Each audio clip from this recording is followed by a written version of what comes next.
Alors notre Église grandit et c'est super. On aimerait beaucoup à terme être une Église autonome financièrement et pour ça il n'y a pas de mystère. Il nous faut des gens, des gens en assez grand nombre qui vont soutenir de leur libéralité la vie de notre Église et sa mission à laquelle Dieu nous appelle. En gros, si on veut que notre Église se pérennise, il nous faut du monde. Le problème, c'est que dans une Église qui grandit, paradoxalement, on peut se sentir de plus en plus seul. Plus il y a du monde dans l'Église, plus il y a du monde différent de nous. Et plus c'est difficile de se sentir proche de ces autres gens.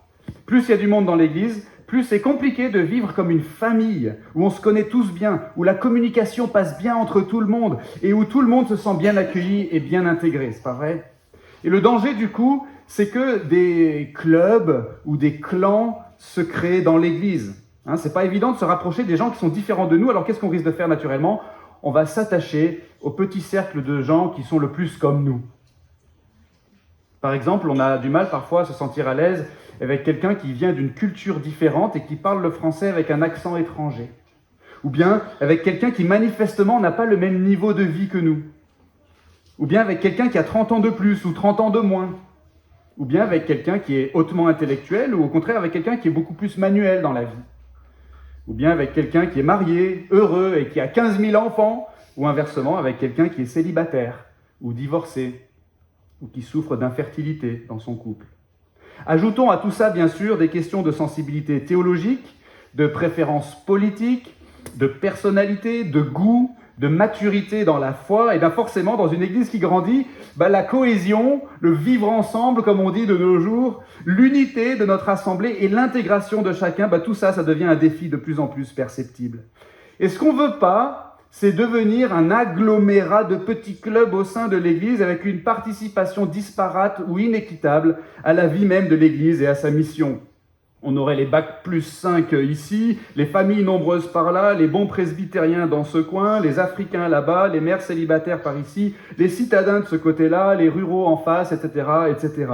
Et inévitablement, quand ça se passe, il y a des gens qui vont se retrouver soit tout seuls, soit dans des petits groupes sous-privilégiés, sous-accueillis, sous-intégrés dans l'Église, tandis que d'autres, eux, ils seront perçus comme les membres supérieurs, les indispensables, les bien intégrés, les sachants, les chanceux, les privilégiés, bref, l'élite de l'Église, en quelque sorte. Ça vous dit comme programme pour notre Église ? Non, je ne pense pas.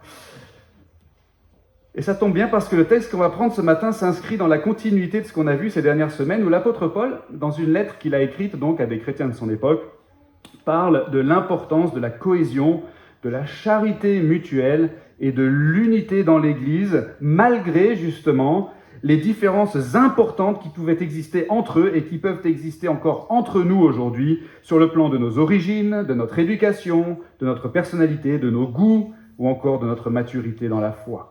Et maintenant, donc, Paul, il va vraiment ramener le sujet à quelque chose de vraiment très fondamental. Il va nous expliquer que la relation qu'on va avoir les uns avec les autres au sein de la communauté chrétienne, c'est-à-dire au sein de l'Église, comme la nôtre, l'Église Lyon-Gerland, la relation qu'on va avoir les uns avec les autres devrait être tout à fait fondée sur la relation qu'on a ensemble à Jésus-Christ. Je vous rappelle que dans l'Église primitive, c'est-à-dire l'Église du 1er siècle, celle de l'époque de l'apôtre Paul, il y avait un gros défi en termes d'unité. C'était de savoir comment faire cohabiter des gens que tout opposait à l'époque, à savoir les chrétiens d'origine juive d'un côté et les chrétiens d'origine non juive ou païenne, comme on dit, de l'autre côté. Comment les faire cohabiter dans l'Église ? Gros défi en termes d'unité. Eh bien, l'apôtre Paul va leur dire, et il va nous dire par la même occasion ce matin, que si on comprend bien à quelle espérance commune on a été appelé par la foi en Jésus, alors, si profond soit le fossé qui nous sépare les uns des autres, ce fossé va être comblé par l'affection surnaturelle qu'on va se porter les uns aux autres.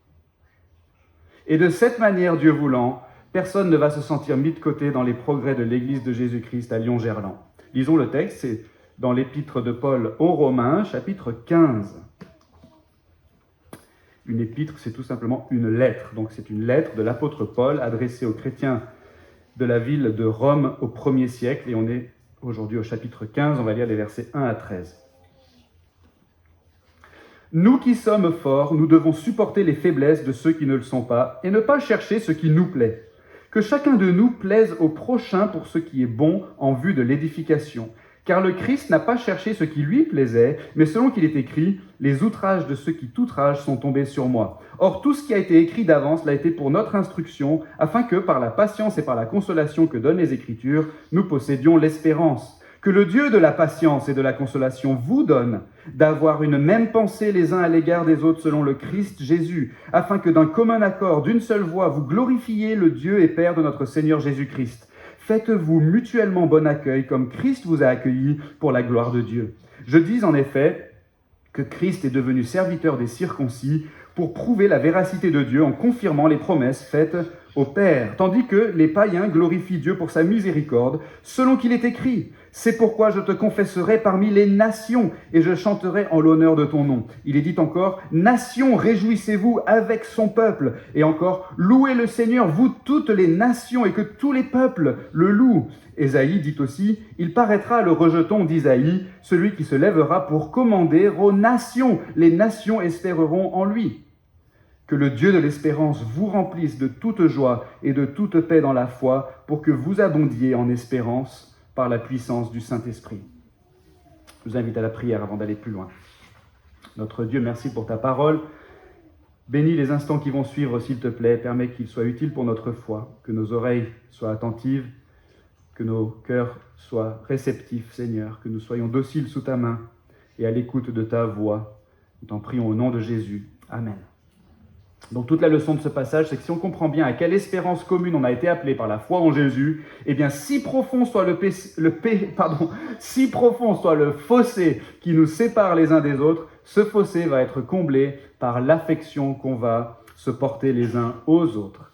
Donc vous avez peut-être remarqué dans ce passage que Paul y fait référence à plein de choses différentes, mais ce qu'il vise avec tout ça, c'est vraiment la bonne entente des chrétiens dans l'Église. L'affection, la solidarité, l'unité entre nous, comme il le dit au verset 7, et c'est vraiment l'idée qui est au centre de ce passage. Faites-vous mutuellement bon accueil comme Christ vous a accueillis pour la gloire de Dieu. D'où le titre de ma prédication, accueillir comme Jésus. Mais prenons les choses dans l'ordre. Premièrement, un principe à appliquer. La première chose qu'on voit dans ce passage, dans les versets 1 à 3, si vous les avez sous les yeux, c'est l'apôtre Paul qui nous explique que dans l'Église, on est appelé à un truc assez radical, c'est de chercher l'intérêt des autres en priorité avant le nôtre, comme d'ailleurs l'a fait Jésus lui-même, notre Maître. Paul est un petit peu en train de résumer finalement tout ce qu'il a dit depuis le début du chapitre précédent, le début du chapitre 14, vous vous rappelez peut-être, et qu'on a vu ces dernières semaines. On veut bien s'entendre dans l'Église, on veut progresser ensemble malgré nos différences, on veut promouvoir la paix et l'édification mutuelle, ok ? Eh bien finalement, pour résumer, voici un principe très clair, très efficace, très facile à retenir. Que chacun de nous plaise au prochain pour ce qui est bon. C'est-à-dire qu'au lieu de chercher en priorité dans la vie ce qui va nous faire plaisir, on va plutôt régler nos choix selon l'intérêt des autres.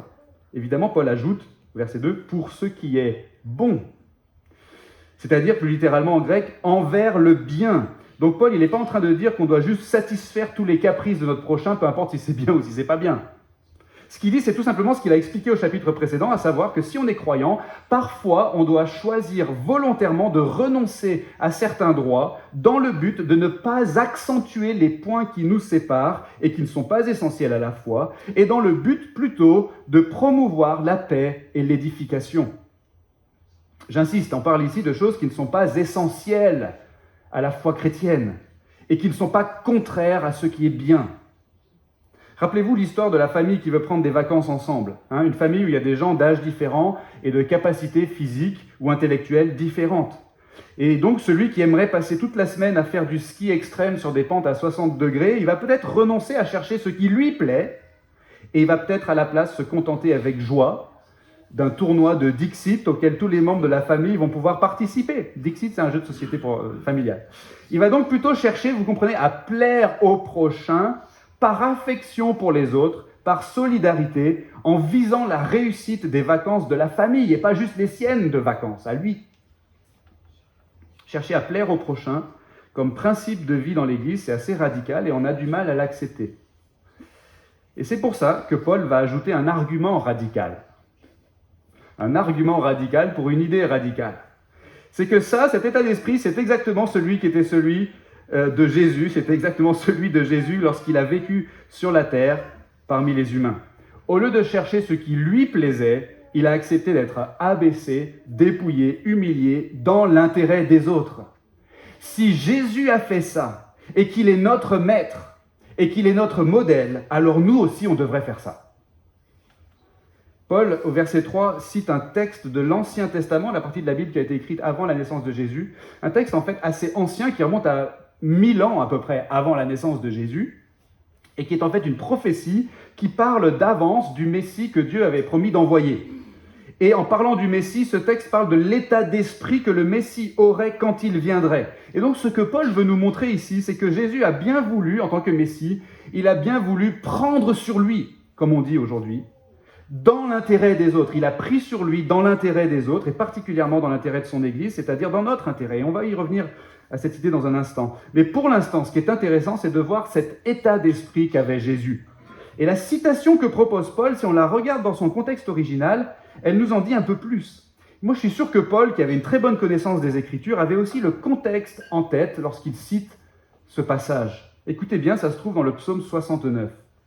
« Car c'est pour toi, donc dans le contexte, c'est Dieu, car c'est pour toi, Dieu, que je supporte le déshonneur, que la confusion couvre mon visage. Je suis devenu un inconnu pour mes frères, un étranger pour les fils de ma mère, car le zèle de ta maison me dévore, et les propos déshonorants de ceux qui te déshonorent tombent sur moi. » Ceux qui connaissent un peu la Bible ont déjà entendu cette phrase. « Le zèle de ta maison me dévore ».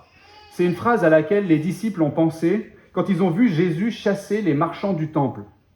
Et ça décrit tout simplement le souci que le Messie devait avoir de la bonne marche de la maison de Dieu, ou de la maisonnée de Dieu, c'est-à-dire la famille de Dieu, c'est-à-dire la communauté des croyants, c'est-à-dire l'Église. Nous aussi, donc, d'après Paul, on devrait être animés de ce même souci, celui de la bonne marche de l'Église, celui de la paix et de l'édification de la communauté des croyants, parce que ça, c'est aussi le souci de Dieu, au point où Jésus a lui-même supporté des outrages, plutôt que de chercher son propre intérêt. Nous aussi, voyez-vous, le zèle de la maison de Dieu devrait nous dévorer au point où on va mettre de côté nos intérêts au profit des intérêts des autres. Dans un autre passage, l'apôtre Paul dit ceci, et c'était le texte du mariage d'Arnaud et Isabelle il y a quelques mois. Il dit « Dans l'humilité, estimez les autres supérieurs à vous-même. Que chacun de vous, au lieu de considérer ses propres intérêts, considère aussi ceux des autres. Ayez en vous la pensée qui était en Christ Jésus. » Donc voilà ce principe à appliquer. C'est radical, mais c'est clair, c'est efficace, c'est facile à retenir. Si on cherche vraiment la cohésion de l'Église, sa paix, sa croissance dans la foi, son unité, alors que chacun de nous plaise au prochain pour ce qui est bon. En pratique, ce que ça veut dire, c'est par exemple, dans une réunion du groupe de maison, quelqu'un propose un chant de louange qui franchement et objectivement est assez gnangnan. Les paroles sont mielleuses, la musique vieillotte, mais au lieu de faire la moue, au lieu d'étaler ma supériorité spirituelle et mon expertise musicale, poétique et théologique, au lieu de râler ou de boycotter, je vais plutôt plaire au prochain pour ce qui est bon, en vue de l'édification. Et je vais chanter avec joie, une joie sincère, par amour pour mon frère. Peut-être qu'il est plus faible dans la foi que moi, et alors ? Autre exemple, dans une discussion de groupe, un ami de l'Église pose une question qui m'apparaît tout de suite comme étant niaiseuse. Cet ami vient de révéler son ignorance théologique, son manque de connaissances bibliques et sa jeunesse dans la foi. Je suis tenté de mépriser cet ami, de balayer rapidement sa question et de chercher plutôt à discuter de débats théologiques profonds et subtils avec des gens qui sont de mon niveau. Mais au lieu de ça, je pourrais plaire au prochain pour ce qui est bon en vue de l'édification et souligner la pertinence de sa question et donner de la place et de la valeur à mon frère dans le groupe et discuter avec lui d'égal à égal sans faire qu'il se sente ridicule ou inférieur. Autre exemple, autour d'un repas, ça discute de politique, et un frère dans la foi réagit assez fortement et négativement à mon positionnement sur un certain point. Je suis assez persuadé que ma conviction est ancrée dans la vérité et que mon frère a besoin de réfléchir un peu plus.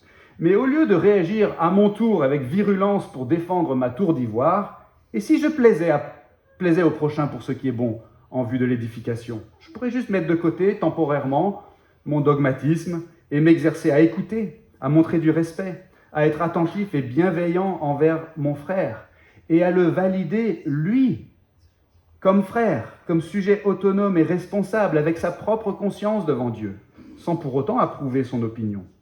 Vous voyez comment ça pourrait marcher ? Bref, c'était le premier point, un principe à appliquer. Mais c'est dur, n'est-ce pas ? C'est ce qui nous amène au deuxième point. Deuxièmement, un privilège à se rappeler. Un privilège à se rappeler.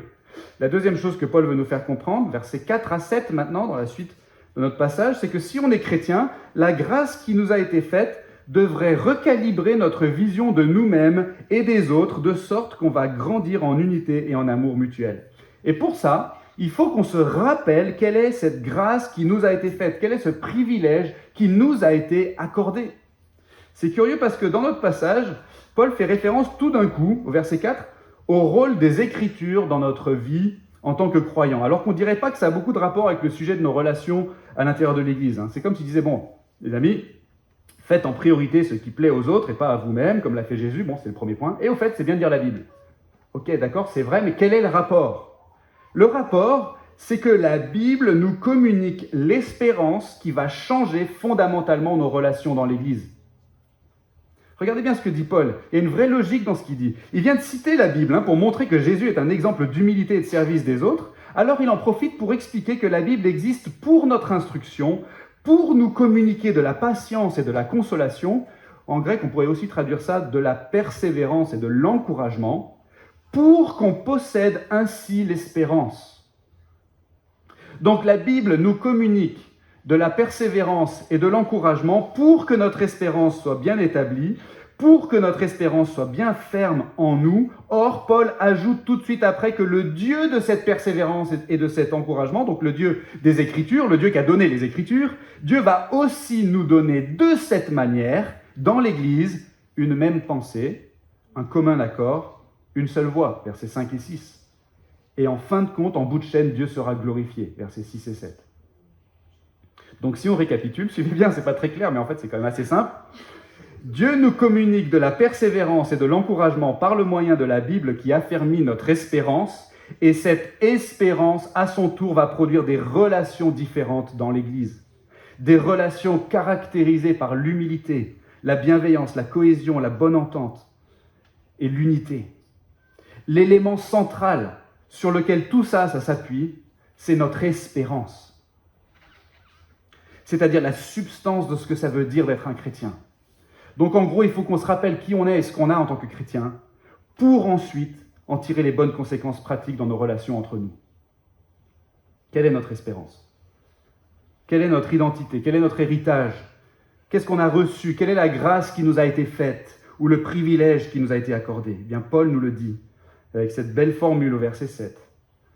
Christ vous a accueillis. Christ vous a accueillis, ou dans d'autres versions, Christ nous a accueillis, ce qui revient strictement au même. Et donc, comme Christ vous a accueillis, faites-vous à votre tour bon accueil. Voilà le privilège qu'on doit se rappeler, c'est que si on est des croyants, Jésus-Christ nous a accueillis.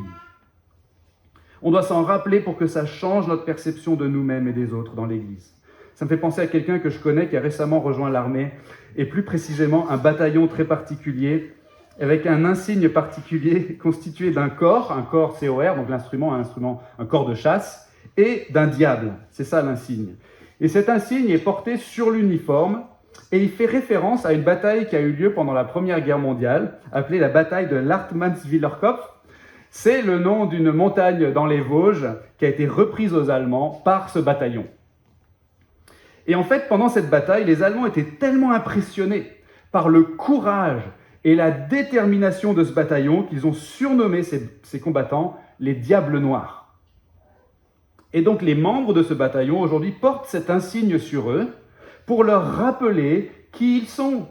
Ils ont intégré un bataillon redoutable et en se rappelant cet héritage, ils doivent agir à leur tour en conséquence. Et de façon similaire, nous aussi, si on est croyant, on doit se rappeler qui on est, nous, et quel est notre héritage. Avant d'être des croyants, on était des ennemis de Dieu. C'est-à-dire qu'on était séparés de lui. Et le mal qu'il y avait dans notre cœur nous rendait vraiment repoussants à ses yeux, à lui, qui sont purs, justes et saints. Et dans cette situation, on était vraiment perdus spirituellement et même perdus existentiellement. Et ça, en fait, c'est la situation de tout être humain par nature. Mais Jésus-Christ est venu de la part de Dieu le Père, et le Christ n'a pas cherché ce qui lui plaisait, verset 3, mais il a volontairement pris sur lui toute cette infection dégoûtante qui nous séparait de Dieu. Il a assumé à notre place les conséquences du mal qu'il y avait en nous. Il a détourné notre culpabilité sur lui-même, et de cette façon, les outrages de ceux qui outrageaient Dieu sont tombés sur lui.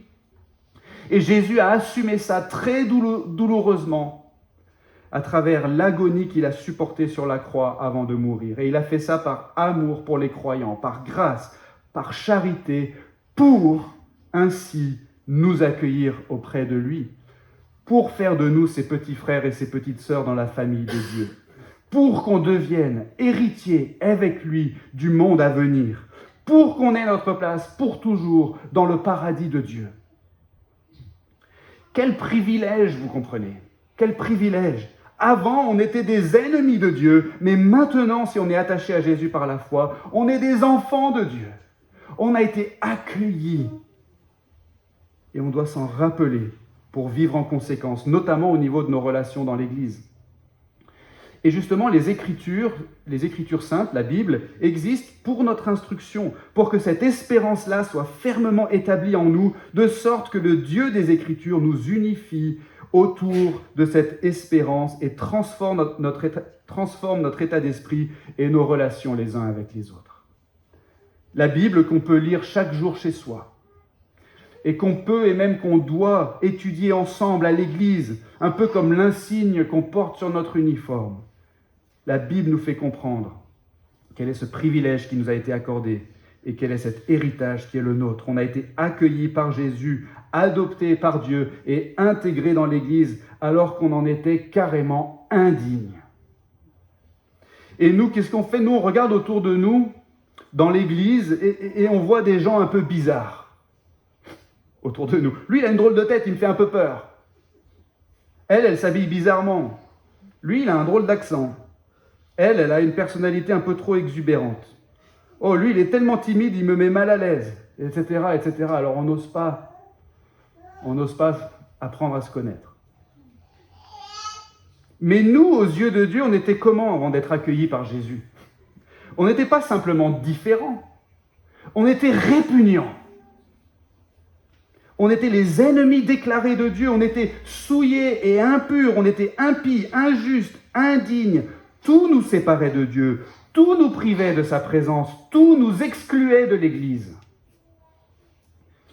Paul, il l'avait expliqué au début de sa lettre, il avait dit, il n'y a pas de distinction, tous ont péché et sont privés de la gloire de Dieu. Mais ensuite, il a expliqué que sans distinction non plus, tous ceux qui se confient en Jésus-Christ reçoivent le pardon de leurs péchés. Ils sont déclarés justes par Dieu et ils sont pleinement approuvés par Dieu et intégrés dans sa famille pour toujours. Et ainsi, dit Paul dans notre passage, par notre réintégration dans la famille de Dieu, on va pouvoir de nouveau glorifier Dieu. Vous comprenez? Avant, on était privés de la gloire de Dieu, mais maintenant, étant réconciliés avec Dieu et réintégrés dans la communion de l'Église, on est reconnectés à la gloire de Dieu. Et cette gloire de Dieu dont il parle dans notre passage est censée s'exprimer notamment au travers de la pensée qu'on va avoir les uns à l'égard des autres selon le Christ Jésus, verset 5. Au travers donc de notre unité, de notre accueil mutuel et de notre amour fraternel les uns envers les autres. Donc ça, c'était le deuxième point. Il y a un privilège à se rappeler qui doit recalibrer notre perception de nous-mêmes et des autres dans l'Église. Et la Bible, donc, nous aide à comprendre comment Christ nous a accueillis pour qu'ensuite, à notre tour, on fasse bon accueil aux autres dans l'Église, sans discrimination, sans ségrégation, sans filtrage, sans favoritisme, pour la gloire de Dieu. Et tout ça, c'est renforcé par le troisième et dernier point, un projet à incarner. La troisième et dernière chose qu'on voit dans ce passage, en effet, versets 8 à 13, c'est Paul qui nous rappelle que Dieu a toujours eu pour objectif d'intégrer dans son peuple toute la diversité du genre humain. Je vous rappelle que dans le contexte de l'Église du 1er siècle, donc à l'époque où Paul écrit cette lettre, la diversité des humains pouvait difficilement être mieux représentée à l'esprit des premiers chrétiens que par la séparation sociale, culturelle et religieuse qui existait entre les juifs et les non-juifs, ou comme ils sont appelés parfois les circoncis et les incirconcis, ou encore les israélites et les païens. Or, Paul a déjà établi dans sa lettre, on est au chapitre 15, donc il y a beaucoup de choses qui ont déjà été dites, il a déjà établi que Jésus était venu pour présenter le salut de Dieu à tous les humains, juifs et non-juifs, par le moyen de la foi. Paul l'a même dit dès l'introduction de sa lettre au premier chapitre. Et il l'a répété plusieurs fois au cours de sa lettre, et même depuis le chapitre 9 maintenant, de manière sous-jacente dans presque tout ce que Paul a voulu dire, il y a son souci, le souci de Paul, que la communauté des croyants s'entende bien, qu'elle s'entende bien malgré le fait que cette communauté est forcément constituée de gens issus d'arrière-plans extrêmement différents. Donc on a bien compris à ce stade que cette entité nouvelle qu'est l'Église chrétienne au 1er siècle, la communauté du Messie constituée de gens totalement différents dont le seul point commun finalement c'est leur attachement à Jésus, on a bien compris que cette entité nouvelle à cette époque doit relever ce défi de la diversité et de l'unité dans la diversité et de la charité dans la diversité et de la paix et de l'édification dans la diversité. Mais pour que ces destinataires soient motivés à relever ce défi, maintenant Paul veut leur rappeler que cette diversité dont ils font l'expérience, peut-être et certainement avec difficulté à ce stade, eh bien c'est en fait quelque chose d'inhérent au projet même de Dieu. Et pour leur prouver ça, Paul va citer des extraits des Écritures, encore une fois, et plus précisément des extraits tirés des 3 grandes sections de l'Ancien Testament, c'est-à-dire de la Bible telle qu'elle existait à ce moment-là. Le Nouveau Testament n'avait pas encore été écrit, et donc la Bible des premiers chrétiens, c'était l'Ancien Testament. Paul va citer des extraits tirés des 3 grandes sections de l'Ancien Testament, ces 3 sections étant la loi, les prophètes et les écrits. Et cette division en 3 sections était habituelle pour ceux qui connaissaient la Bible. Et donc Paul cite des passages tirés de ces 3 grandes sections pour montrer que le témoignage entier de toutes les Écritures parle de ce projet de Dieu qui est d'établir un royaume sur la terre constitué d'Israël et de toutes les nations, unifiés ensemble en un seul peuple de Dieu sous la conduite et le règne du Messie. Jésus est venu en tant que Messie. Il est issu du peuple d'Israël conformément aux promesses faites aux patriarches, ou aux pères, comme dit Paul au verset 8, pour accomplir les promesses de l'Alliance. Et par sa venue, sa vie, sa mort et sa résurrection, maintenant, le royaume est ouvert à toutes les nations selon la grande miséricorde de Dieu, dont il est question au verset 9. Et ce royaume est représenté sur la terre par l'Église. Et donc, si le royaume de Dieu, dans le projet de Dieu, est un royaume constitué de toute la diversité du genre humain, alors cette diversité doit aussi être représentée dans l'Église. C'est un projet à incarner, parce que c'est précisément le projet de Dieu. Dans le film Le Grand Restaurant, avec Louis de Funès, sorti en 1966, vous n'allez pas voir le rapport tout de suite, mais accrochez-vous. Il y a une scène très drôle où le patron, incarné par De Funès, vient manger dans son propre restaurant incognito, pour mettre ses employés à l'épreuve et tester un peu la qualité de leur travail. Et donc, il se trouve à table, et après avoir longuement étudié la carte, il commande un radis. Et s'il a encore faim après, il prendra un yaourt. C'est exactement ce qu'il dit.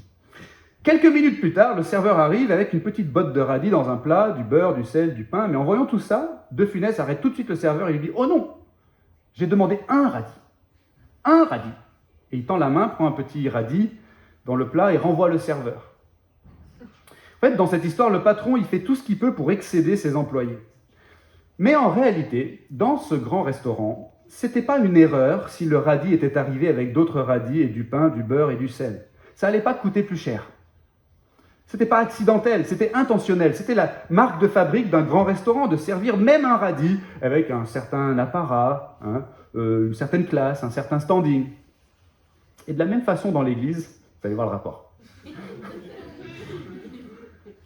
De la même façon dans l'Église, nous, on se contenterait bien parfois d'être juste 1 ou 2 radis entre nous. Mais c'est pas ça que Dieu veut pour son Église.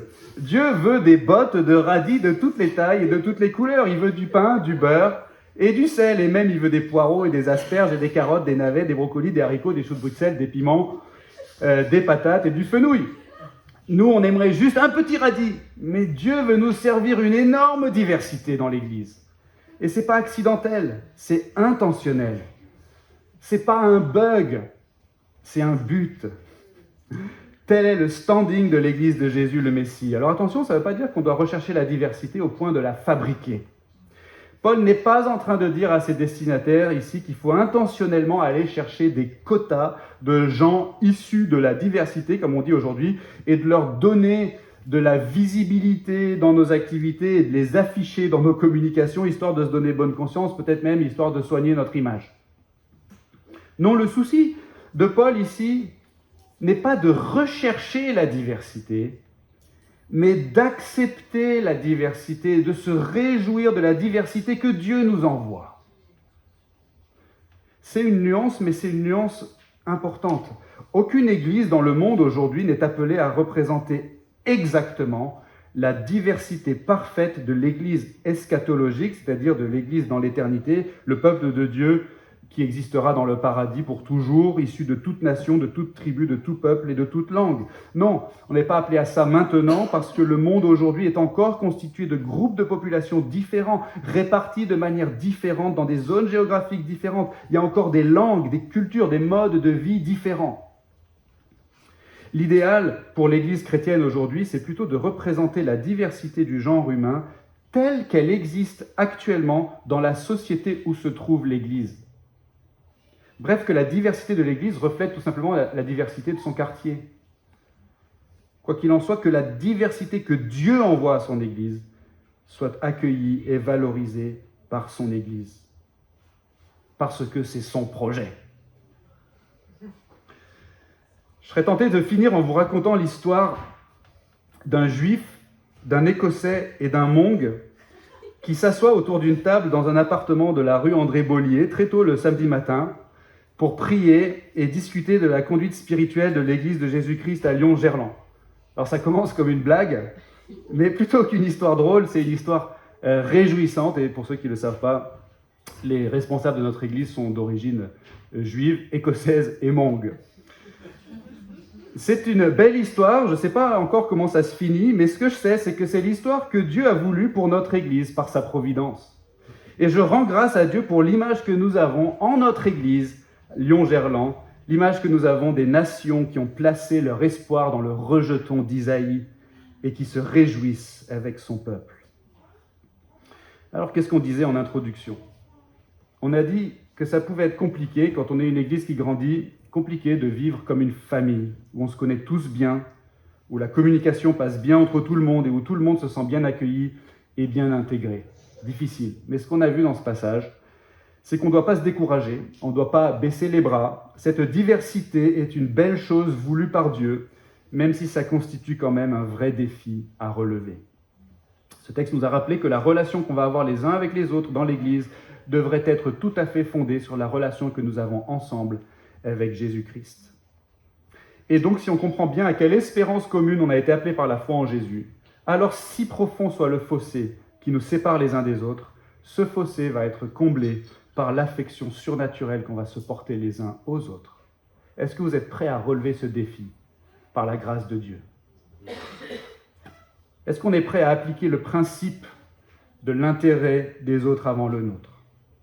Est-ce qu'on est prêt à nous rappeler perpétuellement par le moyen de la Bible, du culte le dimanche, des groupes de maison en semaine, à nous rappeler perpétuellement le privilège qu'on a d'avoir nous-mêmes été accueillis par Jésus-Christ dans la famille de Dieu ? Est-ce qu'on est prêt à incarner le projet de Dieu qui consiste à incorporer dans son Église toute la diversité du genre humain, toutes les richesses des nations pour sa propre gloire ? 3 choses que je vous propose de faire très concrètement. Premièrement, dès la fin de ce culte, repérez quelqu'un dans notre assemblée à qui vous avez encore jamais parlé, ou quelqu'un dont vous ne connaissez pas encore le prénom, et allez vous présenter. Deuxièmement, proposez une rencontre en dehors du culte à quelqu'un de notre assemblée que vous connaissez mal, voire pas du tout. Ça peut être la personne à qui vous allez vous présenter tout à l'heure, ou ça peut être quelqu'un d'autre.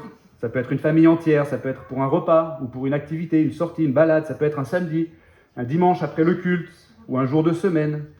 Pour les plus timides d'entre nous, si ça peut aider, prévoyez une rencontre en groupe avec une ou deux autres personnes en plus que vous connaissez mieux.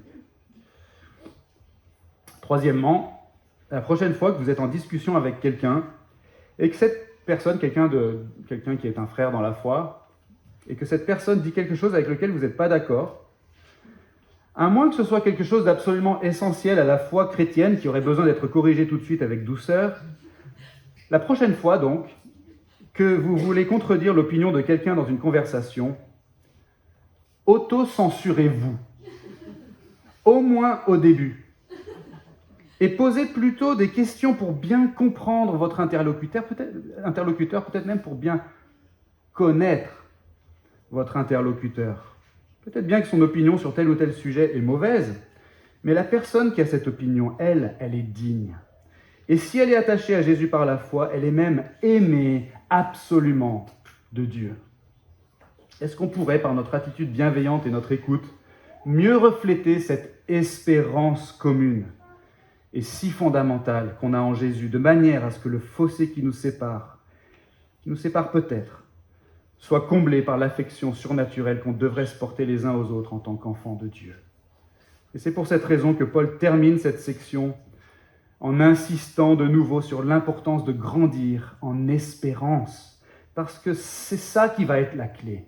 C'est l'espérance commune, fondamentale, que nous avons ensemble en Jésus-Christ. Et il dit au verset 13, que le Dieu de l'espérance vous remplisse de toute joie et de toute paix dans la foi, pour que vous abondiez en espérance par la puissance du Saint-Esprit.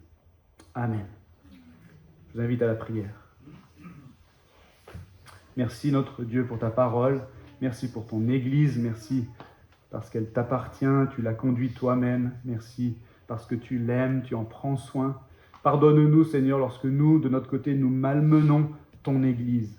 Aide-nous Seigneur à grandir en tant que chrétiens, à grandir en espérance, à grandir par conséquent en amour les uns pour les autres, Seigneur, et que ton Église, à son tour, grandisse en taille, mais grandisse aussi, et peut-être surtout en maturité spirituelle.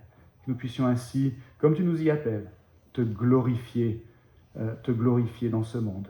Nous prions au nom de Jésus. Amen.